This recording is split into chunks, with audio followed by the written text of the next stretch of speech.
Hello guys, and welcome to Curious City, Grayslake. Today we're going to be talking about Perkowitz Art Studio. Perkowitz Art Studio is located along South Barron Boulevard. Within this studio, customers can attend parties where they can eat and drink while they paint. How fun is that? Perkowitz Art Studio also offers art classes for all ages within different mediums and serves as an art gallery for local artists. Who is the owner of this fine establishment? Let's find out! From Deerfield, Illinois, Tom Perkowitz has always been an artist at heart. Throughout high school, he was always considered one of the art kids. So much so that his art teacher wanted him to go study at the Art Institute in Chicago. But his parents said no. Instead, he studied business. Although he went to college to get a degree in business, his heart remained dedicated to his artwork. He proceeded to make use of his creative skills by using his free time to paint murals in his children's schools while also taking art classes on the side. Once he realized just how important this part of his life was to him, he decided to prioritize his true passions rather than taking the path others said would be best for him. Perkowitz then realized that there was a way to apply his knowledge in business to his artistic skills. He then did this by creating an art studio where he could pursue his creative passions while simultaneously sharing the rewarding experience with other people in our community. Now let's talk about the family history of Tom Perkowitz. In 1891, his grandfather, Joseph Perkowitz, migrated from Croatia to the U.S. and became a craftsman in Chicago as a premier picture framer. In 1952, he started his own photo frame shop.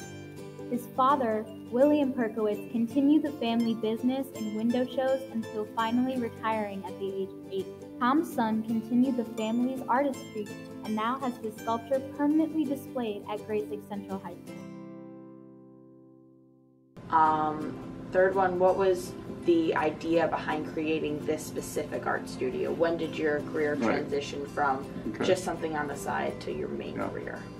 Yeah, at one point I was mainly just an oil painter, and I still am. Oil painting is my main career.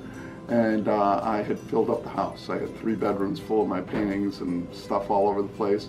And I had to get out. I had to get a little office that I wanted to have as a studio for me to paint in.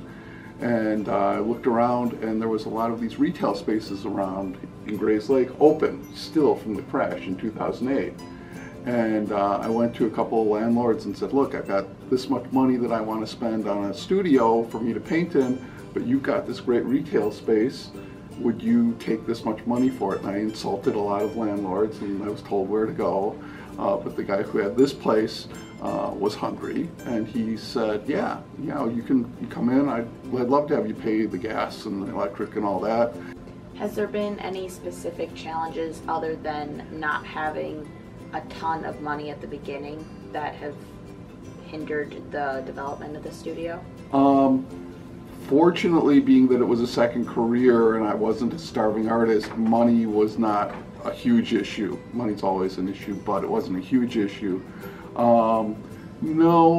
Everything has worked out really well. There's a lot of challenges that they say not to do in business, like I'm in partnership with my wife, Christine Olson, and she has her architectural studio here also. And they say, don't work with family, and it's worked out really well. So no, there's been no real, there have been challenges, but we've overcome them. What are the future goals? You said that your wife now has her own studio, so that's been a recent development. Is there any development in the future, or where do you expect to go from here? We've expanded hugely. This is a 5-unit strip mall, and there's a restaurant, and there's us. And at one point, it's a long story, we ended up buying a building. So we're now landlords too, in addition to all this other stuff. So I've got my art studio, she's got her architectural office, and we've got 2 open places. So we're looking to rent those out and get this building going on its own. So somehow oil painting turned into being a landlord. And that's our main goal, is to make this self-sufficient so that it's making money for us. Thank you so much for watching. To learn more about participating in any of the classes or events held at the art studio, visit their website using the first link. For learning about Tom and his paintings, click the second link to view his personal website.